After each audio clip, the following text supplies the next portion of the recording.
What's up guys, Mike here, and if I'm being honest, making this video took a lot longer than I expected, so I really didn't have time for a face cam. With that said, I mean, the title really speaks for itself, so let's just jump into the video here. Heading into the 2016 NBA draft, the hype for Buddy was still there, but at least had partially faded. The reason for this was due to three factors. The first being that in the Final Four, on college basketball's biggest stage, Buddy completely disappeared. In a 44-point loss to Villanova, Buddy scored just 9 points in 36 minutes, and because of this, scouts seriously began to worry about his game. Which brings us to number 2, as scouts were worried about Buddy's upside as a college senior. As we all know, scouts love to draft 19-year-olds because, of course, 19-year-olds theoretically have more potential and have more years of development ahead of them. As for the third factor that held Buddy back in the draft, this one was simple. Some scouts thought he was undersized at 6'5". Now, personally, I wouldn't be too worried about that because Buddy did have a 6'9" wingspan, but some scouts still were. So, due to all of these factors, Buddy did fall to the 6th pick in a pretty horrible draft, and at first, it did look like the scouts' fears were right. Because to start his career, Buddy only averaged 8.6 points, 2.9 rebounds, and shot just 39% from the field and 37% from 3 in New Orleans. Those were hardly the numbers the Pelicans were looking for a supposed number 2 option next to Anthony Davis, which is why, when the Sacramento Kings made it clear that DeMarcus Cousins was on the trade market, the Pelicans would pounce. New Orleans would trade for Boogie in a move that largely revolved around Buddy Hield, and at the time, this looked like a no-brainer for the Pelicans, as many, including myself, were shocked that Sacramento was willing to give up DeMarcus for a rookie that was averaging such poor numbers. However,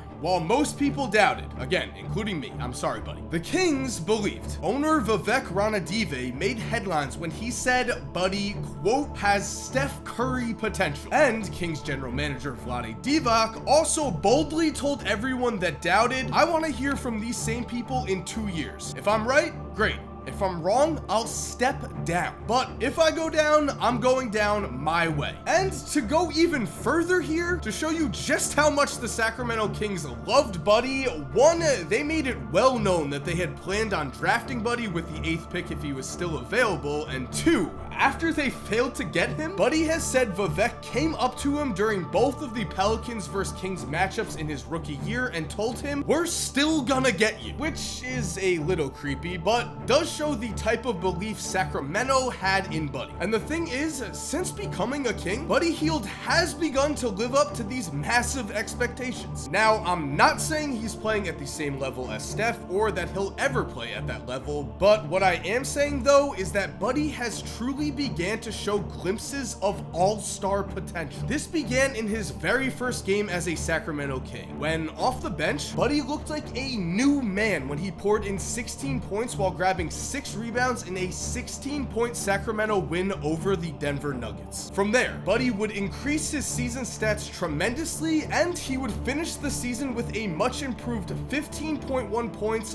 4.1 rebounds, and 2.4 three-pointers a game while shooting 43% from 3 in his 25 games as a King. And personally, I think these first few games with the Kings were a great indicator of what Buddy will eventually become as an NBA player. But before we get into that, guys, I do want to say thank you to SeatGeek for sponsoring today's video. Now, if somehow you don't know what SeatGeek is, it's basically an app that takes all of the best ticket prices from around the internet and puts them all in one place for you to get the best deal. Also, SeatGeek makes it easy to see what the best deal is because they score every ticket on a scale from 1 to 100 based on how good that ticket's price is. And on top of that, the app also gives you a preview of the seat that you're about to buy, which personally I think is awesome because you're previewing the seats you're about to get. That means you know you're getting the best seats possible. So if you want those best seats for the best prices possible, download SeatGeek and use the promo code 2KMike for $20 off your first order. The link to download SeatGeek geek will also be in the description. And now, the thing is, to understand Buddy Hield's potential as an NBA player,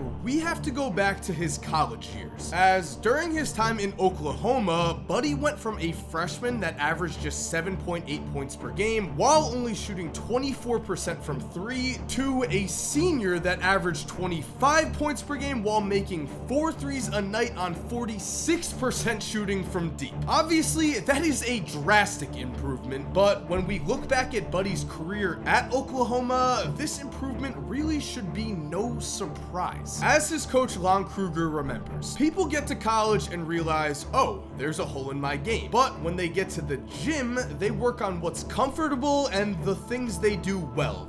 That's easy. We challenged Buddy to work on the things he wasn't comfortable with, and because he was so receptive to it, he's where he is. As for Buddy's perspective during this time, he really said it best when he told ESPN, quote, "I'm scared of failure. I never want my teammates to be mad at me because I had a shot in the corner and I missed it. I spend all of my time working on my shot so I don't let people down." Right there, we can already see two things. One, that Buddy has a tremendous work ethic, and two, this work ethic was not fueled for a desire to reach the NBA and make a ton of money. It was brought on by the desire to make his teammates proud. If I was running an NBA franchise, that is the exact type of player I would want on my team. And if these quotes aren't enough for you, well, listen to this. While Buddy was in college, Oklahoma's schedule on game day was to meet for a team meal 4 hours before tip-off, and then the players were expected to go back to their rooms and get some rest. Usually, the coaching staff found no problems with this schedule. However, they had yet to coach a player like Buddy, because while his teammates were relaxing before each game,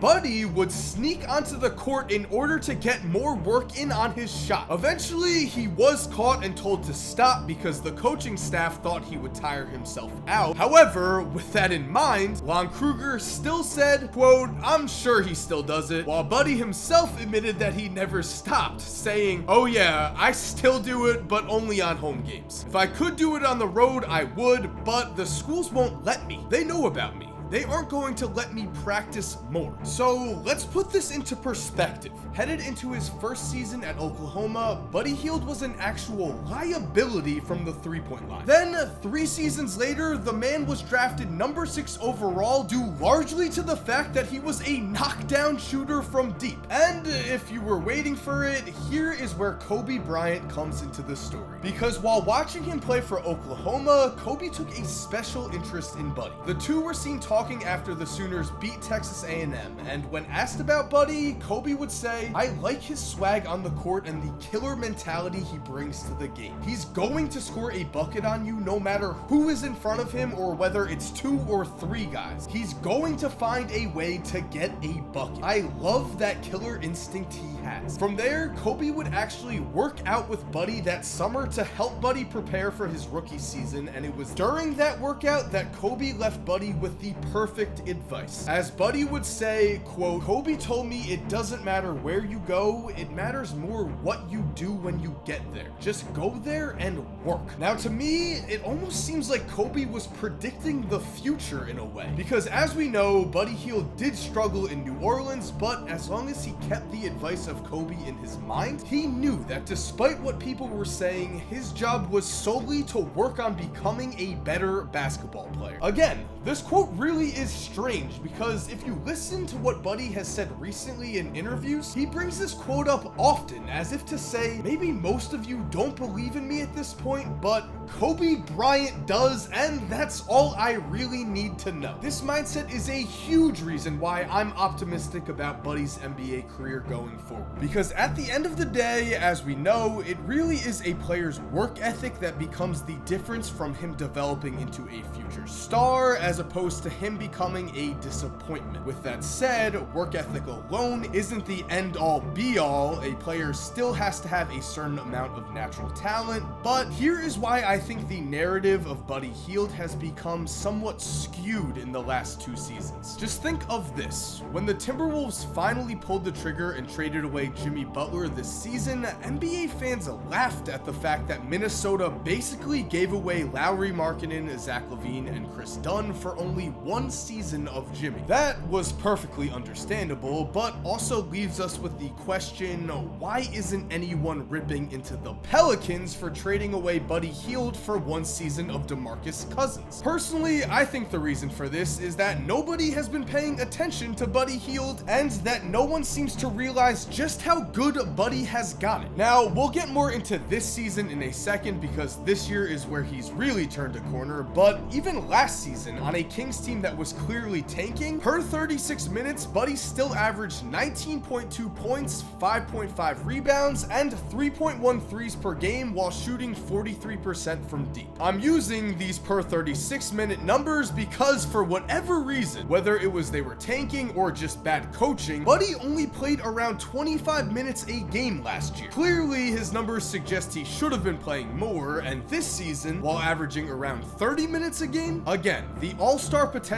scouts and Kobe Bryant saw in him before the draft has become apparent. Now, as we all know, Sacramento has jumped out to a shocking 11-11 start and is actually in the playoff race in a crowded and very talented Western Conference. This is a huge deal because the Kings have not made the playoffs since 2006, which means you really can't blame the 9 King fans that are still left for being excited. And during these 22 games, a lot of the team's success has been attributed to the rise of De'Aaron Fox, who has been playing awesome. I'm not taking anything away from him. I do want to point out though that the rise of Buddy Hield has also been huge, as during this season, Buddy has established himself as the same knockdown shooter he was in college. He's putting up 18.4 points per game while making 2.4 threes a night on 41% shooting from deep, and he's also averaging 2 more rebounds a game than 6'8" small forward Andrew Wiggins. Obviously, that was kind of a joke, just referencing back to my last video, but being serious here, at 5.5 rebounds a game, Buddy currently ranks